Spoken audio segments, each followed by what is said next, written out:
नमस्कार दोस्तों, आप इंडिया न्यूज के साथ में इलेक्शन की कवरेज देख रहे हैं, रिजल्ट डे कवरेज देख रहे हैं, लाइव और एक्सक्लूसिव सिर्फ और सिर्फ इंडिया न्यूज पर देख रहे हैं। हम आपको सभी स्टेट्स के टैली बताना चाहते हैं। बंगाल के अंदर अभी तक सिर्फ 2 राउंड की काउंटिंग खत्म हुई है और बंगाल के नतीजे जो है वो मैं बताना चाहता हूं, जो आपके स्क्रीन पर इस वक्त अगर आप देखेंगे तो बंगाल के नतीजे आपके स्क्रीन पर आ रहे हैं। बंगाल में 185 सीट्स पे तृणमूल कांग्रेस, 103 सीट्स पर बीजेपी लीड कर रही है। ये सिर्फ दो फेज के जो है नतीजे हैं और अभी 15 राउंड की काउंटिंग जो है वो बची हुई है। अब नेक्स्ट मैं आना चाहता हूं असम के ऊपर। असम में 125 आउट ऑफ 126 सीट्स में से बीजेपी 82 सीट्स, कांग्रेस 40 सीट्स पर लीड पर है। अगेन यहां पर भी 5 से कम जो राउंड्स हैं, 5 से कम राउंड हुए हैं। तमिलनाडु के अंदर अभी सेलिब्रेशंस डीएमके कैंप में है, स्लाइट एज डीएमके को है। और अगर आप तमिलनाडु के नतीजे अपने स्क्रीन पर देखें, 135 पे डीएमके और 98 पर एआईएडीएमके है। तो ये आप तमिलनाडु के नतीजे देख रहे हैं। केरल में अगर आप देखेंगे, एलडीएफ अभी तक 89 सीट्स पे आगे है और यूडीएफ 47 सीट्स पर आगे चल रही है और पुडुचेरी के अंदर एनडीए आगे चल रही है। तो ये लेटेस्ट डेवलपमेंट है। अभी दोस्तों बंगाल के अंदर 2 राउंड की काउंटिंग हुई है 17 में से। असम में 4 राउंड की काउंटिंग हुई है। तमिलनाडु के अंदर भी 3 राउंड की काउंटिंग कई जगह हुई है, कई जगह 5 राउंड की काउंटिंग हुई है। तो अभी 42 राउंड्स कई जगह तमिलनाडु के अंदर हो रहे हैं, 17 राउंड मिनिमम हो रहे हैं। तो अभी बहुत इनिशियल ट्रेंड्स हैं और ये हमें देखना होगा। मैं इस वक्त मेरे पैनलिस्ट के पास आना चाहता हूं। नीरज जी जुड़ रहे हैं तृणमूल कांग्रेस से, सुनीत चोपड़ा जुड़ रहे हैं मेरे साथ में, लेफ्ट से धनंजय गिरी जुड़ रहे हैं मेरे साथ, यूसुफ अंसारी जुड़ रहे हैं, सूर्य कुमार जुड़ रहे हैं बीजेपी से। तो बीजेपी के सूर्य कुमार के पास आना चाहता हूं। सूर्य कुमार जी, सुबह सुबह तो आप इतने खुश दिख रहे थे, क्या हो गया सूर्य कुमार जी? ये तो तृणमूल ने सुपड़ा साफ कर दिया आपका। रहे हैं कि 2 दौर का जो है ये गणना है और ये हम लोग 3 से इस समय में आपकी आवाज जो है अभी से ही आपकी आवाज थमी थमी हो रही है। नहीं, थमी थमी कुछ नहीं है। हम लोग 3 से इस समय यहाँ हैं और आप देखिएगा जब फाइनल पूरे राउंड होंगे तब भारतीय जनता पार्टी वहां पर बहुमत के साथ सरकार। नीरज जी, ये तो अभी भी बहुमत के होप देख के रख रहे हैं। नीरज जी ये कुछ अभी भी बहुमत का होप देख रख रहे हैं, अभी भी रख रहे हैं कि इनको कुछ परिवर्तन हो जाएगा। नहीं, तो होना चाहिए। जो चीजें हैं, अरे सुन लीजिए प्रदीप भाई, जो आपकी जो चीजें बता रही हैं कि अभी भी हम बहुमत में आएंगे, इसका तो ही चीजें निकल कर आ रही है। पहला यह तो ये जनादेश को स्वीकार करने में अपने को सक्षम पाते हैं। दूसरा यह है कि आज के अंतिम दिन में भी ये सेंट्रल गवर्नमेंट के सिस्टम का दुरुपयोग करना चाहते हैं। तो यह बंगाल की जनता है भाई साहब, और देश की जनता भी जान चुकी है आप लोगों को। तो आप लोग जनादेश को स्वीकार करिए। और मैं पहली बार प्रदीप भाई आपके सामने इस राजा में बात नहीं कर रहा हूँ। पूरे राउंड हो जाने दीजिए। अभी ये जो विधवा विलाप है ये आप लोग शुरू करेंगे। ईवीएम के ऊपर प्रश्न आप उठाएंगे। अभी भी आप सरकारी मशीनरी के ऊपर प्रश्न उठाने की बात कर रहे हैं। समय आने दीजिए, अभी पूरे राउंड एक मिनट सूर्य जी, नीरज जी, आज का दिन भी लड़ने का नहीं है। आज का दिन मंथन करने का दिन है कि अगर जीत किसी को मिलती है तो वो किस वजह से जीता। अगर हमारी हार हुई है तो कमी कहां पर रह गई, या फिर हम क्यों जनता के मूड को नहीं समझ पाए। नहीं लगता कि हम सिर्फ धर्म की राजनीति करके रह गए?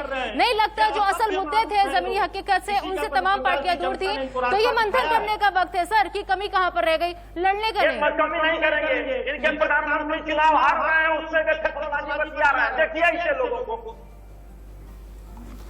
विचार करते हैं। खतरनाकी अपने खत्म कर दीजिए। देश आप लोगों को कहां से कहां उखाड़ कर फेंकेगा समझ में आ जाएगा आपको।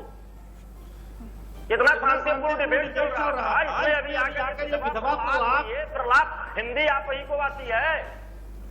पर नीरज जी मैं आप दोनों को रोकना चाह रहा हूं। मैं लेटेस्ट अपडेट देना चाहता हूं। लेटेस्ट अपडेट इस वक्त मेरे पास आ रही है। विधाननगर से अब बीजेपी आगे हो चुकी है, नाताबाड़ी से बीजेपी आगे हो चुकी है। लेटेस्ट नंबर्स ब्रेक करें, 103 पे बीजेपी, 184 पे तृणमूल कांग्रेस। तो लेटेस्ट नंबर ब्रेक करें और लेटेस्ट नंदीग्राम के अंदर लीड है शुभेंदु अधिकारी, 3110 वोट से आगे चल रहे हैं। तो अब एक शुभेंदु अधिकारी 3110 वोट से आगे चल रहे हैं, बीजेपी 103 पे, तृणमूल कांग्रेस 184 सीट्स पे। अभी 30% जो है वोट्स काउंट हुए हैं, 30% of the total votes Bengal में जितने डले हैं वो काउंट हुए हैं। तो ये एक इंपॉर्टेंट डेवलपमेंट आपको मैं बताना चाहता हूं। मैं सुनीत चोपड़ा के पास आता हूं। सुनीत चोपड़ा, लेफ्ट जो है वो एक तरफा जीत रही है केरला के अंदर, कांग्रेस का अलायंस हार रहा है, क्या ये लेफ्ट का इमरजेंस है सुनीत चोपड़ा?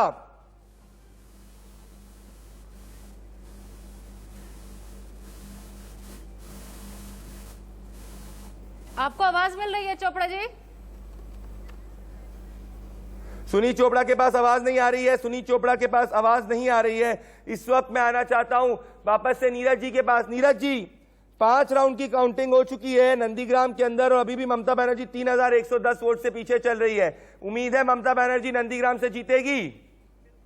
प्रदीप भाई, अभी कुछ देर पहले आपने बताया था 8000 से वो आगे पीछे चल रही है, तब जाकर वो 3000 से पीछे चल रही है। स्थितियां जो है बदलेंगी। ममता जी हमारे सबसे श्रेष्ठ बेहतरीन, उनके ही चेहरा को आगे कर बंगाल में चुनाव लड़े हैं और भारतीय जनता पार्टी के जितने धुरंधर और बयानवीर थे सब उनको ही टारगेट करते आ रहे हैं। तो आपको भी लग ही रहा होगा कि जो कुछ चीजें हैं जो शुभेंदु अधिकारी के और शिशिर अधिकारी, शुभेंदु अधिकारी एंड फैमिली की जो अपनी घरेलू जो सीट रही है, एरिया रहा है, वहां पर वो आगे चल रहे हैं। जैसे जैसे बढ़ता जाएगा पूरे नंदीग्राम की स्थिति होगी कि ममता जी वहां पर जीतेंगी। और बात यहाँ पर सिर्फ ममता जी की जीत हार की नहीं है, बात यहाँ पर यह है कि देश के प्रधानमंत्री, इसलिए मैं बोल रहा हूँ, बोलते हुए अच्छा नहीं लगता है, लेकिन पूरे चुनाव भर उस पद की गरिमा को ये लोग बिल्कुल नीरज जी, मैं आपके पास वापस आ रहा हूं। मुझे बड़ी खबर आ रही है ब्रेकिंग न्यूज डेस्क पे। मैं चंदन पांडे, अनुप्रिया और सचिन के पास breaking news. Anupriya, Sachin, break करिए। आवाज वहां पे अभी नहीं जा पा रही है, जा रही है। बोलिए सचिन, बोलिए। प्रदीप, भवानीपुर से शोभनदेव चट्टोपाध्याय आगे चल रहे हैं, टीएमसी के शोभनदेव चट्टोपाध्याय।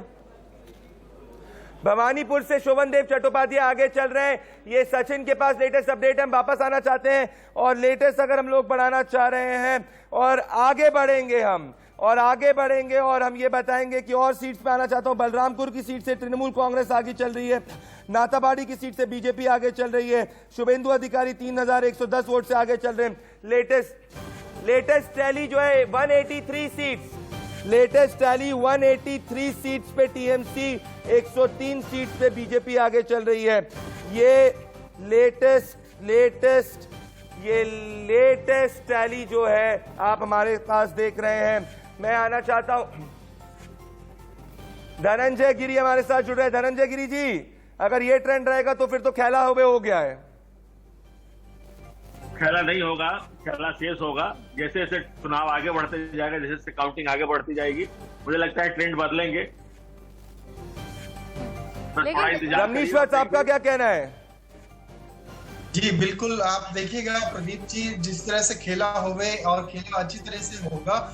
आप देखिए कि ममता बनर्जी से का जो कुशासन था और इसका आप देखिए कि बहुत बड़ा मार्जिन नहीं है जीत का। आप जैसे जैसे देखिएगा, अभी तो पहले और दूसरे आप राउंड का रिजल्ट आप सामने देख रहे हैं। 7 से 8 बजे तक ये जाकर के क्लियर होता है और आपको रिजल्ट कुछ और भी प्रकाशित देखने को नजर में आएगा कि आप ममता बनर्जी को देखिए कि नंदीग्राम सीट से वो पीछे चल रही है। इसका मतलब ये क्या संकेत देता है कि मुख्यमंत्री नीरज राय और तनवीपुर नीरज राय ये कह रहे हैं कि बढ़ेगा। नीरज राय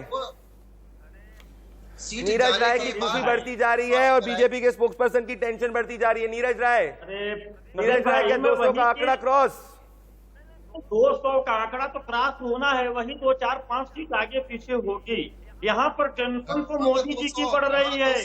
आगे निकलकर मोदी जी को पहले अपने कार्यकर्ताओं और पदाधिकारियों को ये बोलना चाहिए कि हमने झूठ बोला है कि 2 मई दी गई। हम भविष्यवाणी नहीं करते हैं, भविष्यवाणी। रही बात ममता जी के पीछे चलने की, तो 8000 से 3000 पे आ गई है। और हमारे टीएमसी के जो आप लोग कर रहे हैं कि अभी आंकड़ा बदलेगा। लेकिन नीरज जी, जब पिछले शुभेंदु 1.5 अधिकारी घंटा मैदान में आए थे और आपका दामन उन्होंने छोड़ा था, तो इसके बाद में यह था कि इस सीट पर कौन लड़ेगा। ऐसे में कमान संभाली ममता बनर्जी ने खुद ने। तो जब वो सीएम कैंडिडेट चेहरा होने के बाद खुद उनके सामने आ गई, तो उम्मीद ये थी कि शायद अभी तक जो शुभेंदु अधिकारी यहाँ से जीत हासिल करता है, शायद टीएमसी के टिकट पर उन्होंने अभी तक चुनाव लड़ा था, इसलिए उन्हें जीत मिली। लेकिन जिस तरीके से वो आगे चल रहे, लग रहा है कि टीएमसी के टिकट पे नहीं, उनके अपने फेस को वो वोटिंग मिली थी, वो जीत उनके फेस को मिली थी। मैं बता दूं आपको, जब वहां पे शुभेंदु अधिकारी पहले ममता जी ने वहां पर घोषणा किया चुनाव लड़ने का, सभी को याद है कि दीदी पर दादा चलता। दादा में कौन था? शुभेंदु अधिकारी हाशिए पर थे, दादा वो पहले थे, मोदी जी दादा बने हुए थे। लेकिन इनको बहुत ये मौसम वैज्ञानिक है, जो ही उनको जानकारी ये हो गई थी कि वहां पे तो मिट्टी प्लीत होने वाली है, तो तुरंत दादा अलग हो गए, शुभेंदु अधिकारी दादा हो गए। तो आप समझिए उनके लॉजिक को। अब ये पूरा काउंटिंग तक सिर्फ पेट्रोलॉजी पे बात करेंगे लोग, अन्य किसी भी चीज पे। तो मानते कि दादा भारी पड़ गए दीदी पर?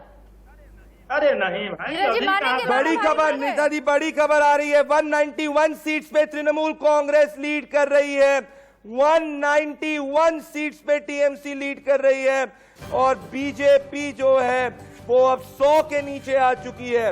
ये बहुत बड़ा डेवलपमेंट है। 191 सीट्स पे तृणमूल कांग्रेस लीड कर रही है और बीजेपी जो है अब पीछे हो गई है, 100 के नीचे 97 सीट्स पे बीजेपी आ गई है। तो ये बहुत बड़ा डेवलपमेंट है।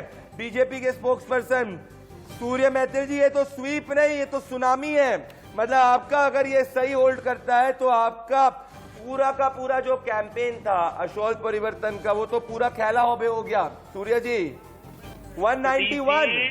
मैं सुबह 8 बजे और 9 बजे आपके साथ था।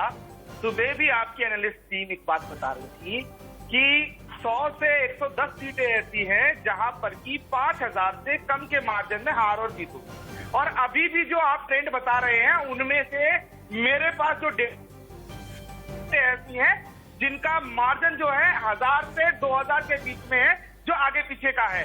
मैं आपको बहुत जिम्मेदारी से ये चीज कहना चाहता हूं, जब ये काउंटिंग पूरी होगी तो आसोल परिवर्तन होगा, भारतीय जनता पार्टी। अरे आप अभी ये समझिए आप कि अभी आप 200 के ऊपर टीएमसी पहुंच रही है, इसमें कोई इफ और बट नहीं है।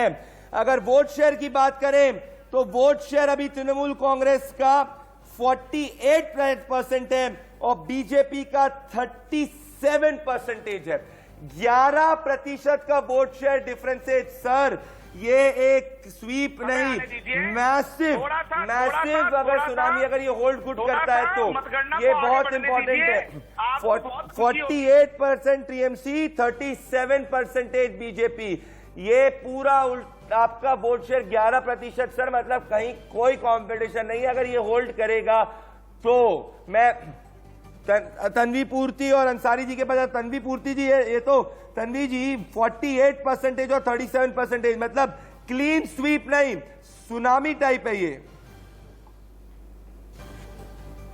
बिल्कुल बिल्कुल। और फिर प्रशांत किशोर जी और जो बीजेपी की जो शर्त लगी हुई है, अब देखना ही है कौन जीतेगा। उन्होंने चुनौती दी थी कि 100 सीटें भी पार नहीं कर पाएंगे। फिलहाल से रुझान आ रहे हैं, उस तरीके से लग रहा है कि शायद बीजेपी 100 से नीचे रिस्ट्रिक्ट हो जाए, तो वहां पे प्रशांत किशोर जी की बात जो है वो सच कहलाई जाएगी।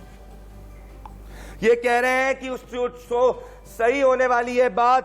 मैं आना चाहता हूं रमेश वत्स पे। रमेश वत्स जी, ये तो पूरा का पूरा खेला हो गया। अगर ये पूरा होल्ड करता है, इसका मतलब यही है कि ममता बनर्जी एक तरफा जीत रही है और फिर ममता बनर्जी का जो नेशनल एम्बिशन की बात कर रही है उसकी तरफ वो बढ़ सकती है। डायरेक्ट कंपटीशन वो देंगी क्योंकि ये 48% वोट शेयर है।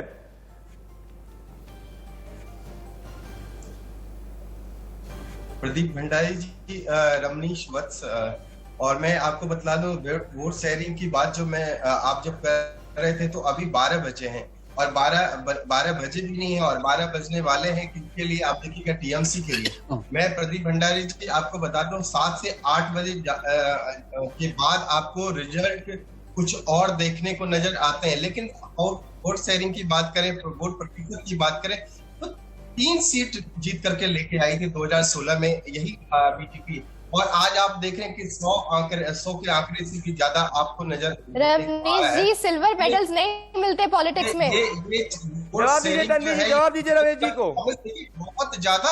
बहुत ज्यादा है और ये कुछ और आप देखिएगा कि सिल्वर मेडल्स किसी को नहीं मिलते पॉलिटिक्स में सर। ज्यादा आप असम में ऑलरेडी पहले बहुमत में थे, फिर आज वहाँ पे कांग्रेस 40 लेके आ रही है। कांग्रेस और सिल्वर मेडल्स लेकिन मिलते नहीं है, जो जीतता है कांग्रेस और वामपंथी तो यहाँ पे है ही नहीं मैदान में। और इसीलिए तो कहा जाता है कि वामपंथी को तो इसलिए कहा जाता है कि आप रमेश जी ये चीज समझिए, 190 से ज्यादा सीट पे तृणमूल कांग्रेस आगे चल रही है। कुछ बोलने के लिए नहीं है कि 11% का वोट शेयर डिफरेंस है। ये इलेक्शन ही नहीं है, ये तो एक तरफा स्वीप है, स्वीप। ये मैं कह रहा हूँ। सुनील चोपड़ा कुछ कह रहे हैं। सुनील चोपड़ा, 2 प्रांत को छोड़ के आप हारे हो। अरे सुमित चोपड़ा जी, आपको मैदान में इसलिए तो कहा जाता है wherever there is left there is nothing left। और आज अब बंगाल में जो आप आज केरला से इतिहास बना के आएंगे। आप बंगाल में जूते खा के पीछेंगे। पूरी तरह से नकार दिया है।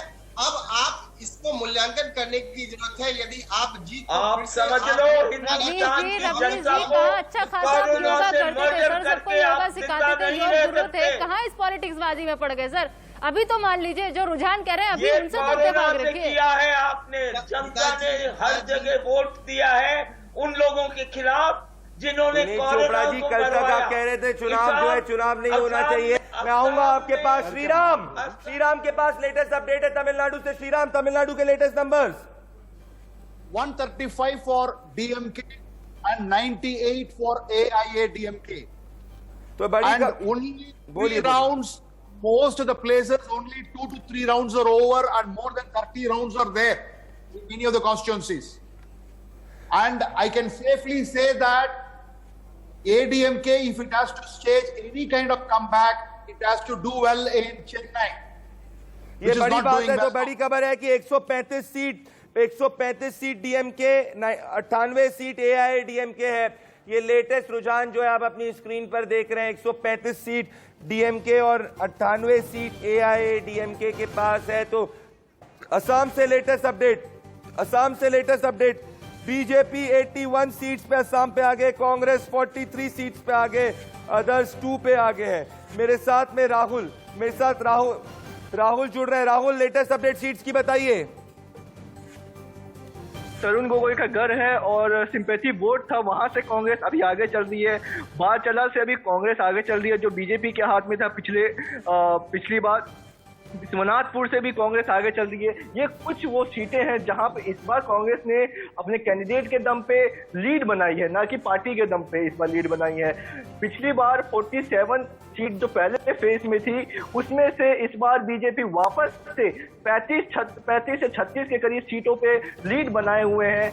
लेकिन इस बार जो डेंट हो रहा है इस बार जो बीजेपी को, वो बराग वैली की तरफ थोड़ा सा डेंट होते हुए दिख रहा है। जो 39 सीटों पे सेकंड फेज में चुनाव हुआ था, और सेंट्रल असम में थोड़ा सा डेंट होते हुए नजर आ रहा है। लेकिन वहीं उल्टा तो राहुल आप जिस तरीके असम का बता रहे राहुल की खुद गोगोई जी की सीट पे, गौरव गोगोई की सीट पे उस इलाके के अंदर बीजेपी लीड कर रही है। तो ये लेटेस्ट डेवलपमेंट आप देख रहे हैं। मैं थोड़ी सीट वाइज अपडेट पे जाना चाहता हूं।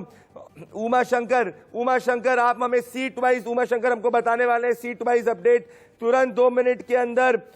तुरंत हम लोग 2 मिनट हम लोग बताएंगे सीट वाइज अपडेट। अगर हम बताया जाए, गोघाट के अंदर बीजेपी आगे है, आरामबाग के अंदर बीजेपी आगे है, पुरशुरा के अंदर टीएमसी आगे, तारकेश्वर के अंदर टीएमसी आगे चल रही है, धनिकाली के अंदर एआईटीसी आगे चल रही है, हरिपाल के अंदर टीएमसी आगे चल रही है, जांगीपाड़ा के अंदर कांटे की टक्कर है, चंडीताला के अंदर टीएमसी आगे चल रही है, पांडुआ के अंदर बीजेपी आगे चल रही है, चंदन नगर के अंदर एआईटीसी आगे चल रही है, सिंगूर के अंदर इस वक्त बीजेपी आगे चल रही है। तो कांटे की टक्कर जो है वो होने वहां पे वाली है। तो कांटे की टक्कर आप जो देख रहे हैं ये इन सीट्स पे हो रही है। पर और सीट्स की हम बात करना चाहते हैं, हम और सीट्स की बात करेंगे। और हम असम के साथ में और बंगाल की मैं और सीट्स के बारे में बात करना चाह रहा हूं। देगंगा के अंदर टीएमसी आगे, बारासात में बीजेपी आगे, मध्यमग्राम में टीएमसी आगे, आमदंगा के अंदर एआईटीसी आगे चल रही है, अशोकनगर के अंदर एआईटीसी आगे चल रही है। तो हावड़ा के अंदर इस वक्त तृणमूल कांग्रेस और बीजेपी के बीच में कांटे का मुकाबला चल रहा है। तो ये आप देख सकते हैं, तो ये आपने देखा किस तरीके से हमने लेटेस्ट आपको हर सीट का रुझान बताया है। तो आप देख सकते हैं कि लेटेस्ट हर सीट का अपडेट बताया है। उमा, और आप क्या आप मुर्शिदाबाद से क्या पकड़ रहे हैं उमा? मुर्शिदाबाद से भी अभी एक सीट को छोड़ दिया जा रहा है, मुर्शिदाबाद की सीट। तो सारी सीटों में टीएमसी की बढ़त दिख रही है। मैं आपको एक बड़ी बात बताना चाहूंगा, जो 3 सांसद है भाजपा के, तीनों पीछे चल रहे हैं। पूर्व मंत्री बाबुल सुप्रियो टोलीगंज से पीछे चल रहे हैं। तो स्वपन दास गुप्ता जो कि राज्यसभा सांसद है, वो भी तारकेश्वर से पीछे चल रहे हैं। साथ ही चुचुड़ा से लोकेट चटर्जी पीछे चल रहे हैं। ये बड़ी न्यूज, बड़े अपडेट्स इनने बताए दोस्तों, ये बड़े अपडेट्स इनने बताए लेटेस्ट सीट्स पे। आप हमारे साथ बने रहिए, हम आपको लेटेस्ट अपडेट देंगे। एक छोटे से ब्रेक के बाद आते हैं दोस्तों। आने वाला 1 घंटा बहुत इंपॉर्टेंट है, क्या होगा आने वाले 1 घंटे में, बने रहिए इंडिया न्यूज के साथ।